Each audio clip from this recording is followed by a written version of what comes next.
ce scotch, il dit il faut respecter, chacun a le droit d'avoir des convictions. C'est ça aussi le respect, c'est de respecter les gens qui ont d'autres convictions. Alors je demande quelles sont ces convictions. L'homosexualité qui est évidemment pas une conviction. Ou naturel, ce sont les vôtres et ils méritent le meilleur du soin d'homme. Découvrez Dove Advanced Care avec 25% d'ingrédients de soins en plus. Une formule douce, belle après le rasage et efficace 72 heures. Choisissez Dove Advanced Care. Retrouvez aussi notre formule la plus experte en soins dans le billet recyclable.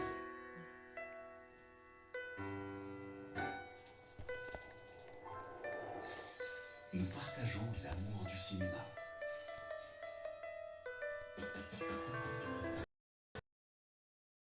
Gold en or.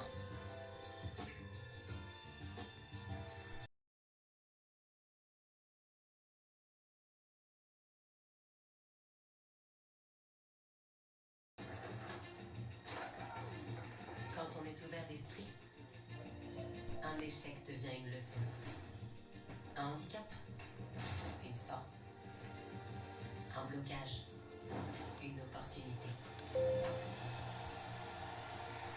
Car plus on est ouvert, plus le monde s'ouvre à nous. On gagne toujours à être ouvert. Samsung, partenaire mondial de Paris 2024.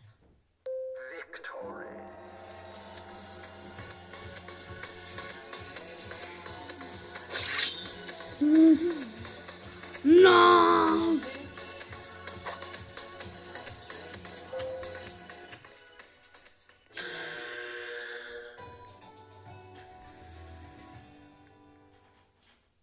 Mesdames, messieurs, Allez, fais un truc bien. De l'instabilité encore pour ces prochains jours. On aura également une petite parenthèse anticyclonique à partir de samedi par l'ouest de la France. On va le voir dans quelques instants, mais nous avons cette dépression, cette goutte froide qui était présente ce matin par le sud-ouest du pays qui va remonter petit à petit sur les régions centrales et se décaler vers le nord-est. À son passage, elle va nous apporter beaucoup de d'instabilité. D'ailleurs, si vous souhaitez suivre la vigilance de notre département en temps réel, vous scannez ce QR code. Cette zone instable, ce soir, on la retrouve vers le sud de l'Île-de-France, ainsi qu'en direction de la Normandie. On peut avoir des particules en très peu de temps sur cette situation à surveiller.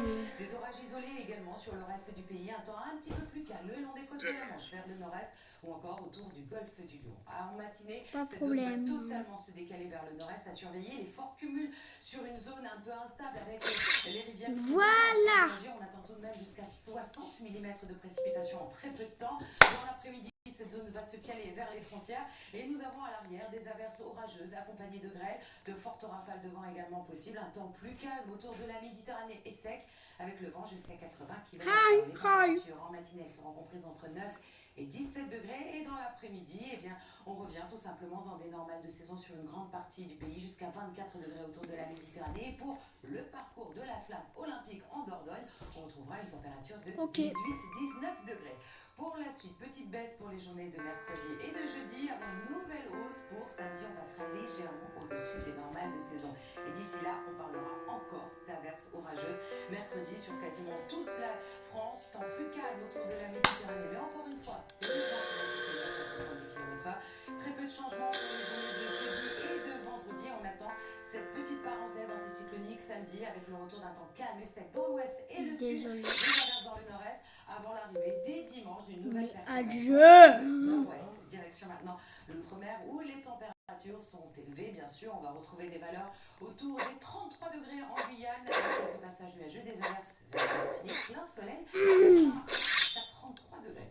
On se dirige vers Mayotte avec un ciel qui restera couvert, quelques belles éclaircies vers l'île de la Réunion avec quelques ondées vers Saint-Pierre, 29 degrés c'est la maximale. Et des averses, vous allez aussi vous retrouver vers Wallis et Futuna avec une température de 31 degrés. Tout de suite, faire un tiramisu à la fraise. Tu veux? C'était la météo avec Assiscut, le sécateur sur notre garde des arbres pour une coupe efficace et sans effort. Gardez expert en outils de jardin. Vous avez regardé la météo avec Kézak. Kézak, au minéral naturel. Allez.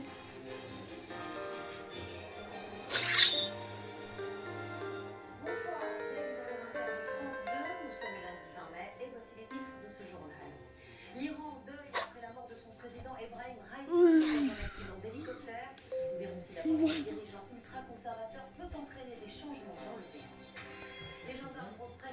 contrôle des routes en Nouvelle-Calédonie. Mais la situation reste très tendue.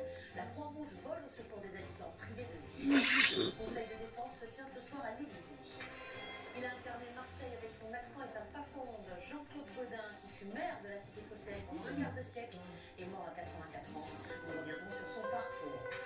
Ce sont des colis perdus que l'on peut acheter au poids sur le net. Attention toutefois aux mauvaises surprises et aux faux sites de vente. Ce sera le plus du terme. Et puis nous verrons qu'aux États-Unis, les agriculteurs font venir des camions d'abeilles de l'autre bout du pays pour polliniser leurs arbres. Le fait du jour, c'est la mort du président iranien Ebrahim Raisi dans un accident d'hélicoptère confirmé ce Ouais, ça matin. ressemble à la Son corps, chanson. celui du ministre des Affaires étrangères et 7 autres passagers. Et heureusement que j'ai enregistré là. Montagneuse du nord-ouest du pays, le chef d'état-major iranien a ordonné une enquête sur l'accident. Avec Mortaza Beboudi. Un hélicoptère en morceaux et 9 corps sans vie évacués à pied de cette zone escarpée du nord-ouest de l'Iran. Parmi ces dépouilles, celle du président ultra-conservateur Ebrahim Raisi. Une enquête vient d'être ordonnée sur ce crash. Ce journaliste iranien évoque les mauvaises conditions météorologiques. Cet accident s'est produit à cause du brouillard épais qu'il y avait sur la région et des fortes pluies dans cette jungle. Manifestation cet après-midi dans les rues de Téhéran pour rendre hommage au président décédé. Un rassemblement organisé par le pouvoir. Le guide suprême, l'ayatollah Khamenei, s'empresse de rassurer la population. Ne vous inquiétez pas. Il n'y aura pas de perturbation dans l'administration du pays. Et voici l'une des images que le régime voudrait cacher, des feux d'artifice célébrant l'accident et la mort du président. Cette jeune femme nous dit sa joie de voir la disparition de ce religieux ultra-conservateur. Beaucoup de gens qui ont des opinions politiques différentes, beaucoup d'opposants qui militent pour le droit des femmes ont été exécutés. Et il est le responsable de cette répression. Les présidents russes, turcs ou encore chinois disent avoir perdu un grand ami. Beaucoup plus de sobriété pour la France, par exemple, qui présente des condoléances très sommaires. Et l'État iranien annonce à l'instant qu'une élection présidentielle aura lieu le 28 juin prochain. 5 jours de deuil ont été décrétés en hommage au président élu il y a 3 ans. Ultra-conservateur, Raisi faisait partie des possibles successeurs d'Ali Khamenei, le guide suprême, véritable détenteur du pouvoir en Iran. Quelles peuvent être les conséquences de sa disparition? Question-réponse Lionel Feuerstein avec Juliette Poissonnier et Pascal Caron. Ebrahim Raisi était l'un des présidents les plus conservateurs d'Iran, qui n'hésitait pas à réprimer les manifestants. Son décès peut-il entraîner un changement politique? A priori non. Le président n'a qu'un rôle d'exécutant et s'occupe des affaires courantes iraniennes. C'est l'ayatollah Ali Khamenei qui est le véritable maître du pays depuis 1989, le guide suprême et le chef des armées. Il ne faut pas envisager Bien que Dieu. le régime change en 3 minutes. On a vu Dieu. une des femmes il y a 2 ans a fait trembler le régime, mais pas suffisamment pour le faire tomber. Qui, pour succéder au président Ebrahim Raisi? Selon la Constitution, c'est le vice-président Mohammad Mokber qui devrait assurer l'intérim. Il dirigera l'Iran pendant 50 jours, avant l'organisation de nouvelles élections. Dans les prochaines semaines, les candidatures à l'élection présidentielle devront recevoir l'aval du guide suprême, d'un conseil restreint et des gardiens de la révolution. Les libéraux et réformateurs devraient être écartés au profit des plus durs, selon cet expert. Toutes les instances du pouvoir sont aujourd'hui contrôlées par ce qu'on appelle les ultras, qu'ils soient les ultra-conservateurs dont Ebrahim Raisi était une expression politique, une incarnation politique, ou les ultra-radicaux, qui étaient d'ailleurs, qui critiquaient beaucoup le président Raisi pour son incompétence économique. Enfin, quelles seront les conséquences pour le conflit israélo-palestinien? Depuis la riposte massive de l'Iran, suite à l'attaque de son consulat à Damas, le pays semble temporisé. Hier, l'Iran a confirmé négocier indirectement avec les États-Unis sur la situation. Bang down. La mort du président Raisi ne devrait pas provoquer de séisme diplomatique.